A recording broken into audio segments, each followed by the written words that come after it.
Hi guys, you won't believe what happened next to Postman Pat and what he is doing now. You know, due to Brexit, Meghan Markle, Love Island, Scottish independent, and of course too much Peppa Pig all over the place, he had to change radically.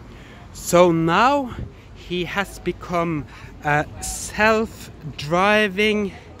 he has become an automatic bus driver in an electrified self-driving bus, and he has changed his sex to and have become Oda, and he's now really a favorite in one of the richest countries in the world.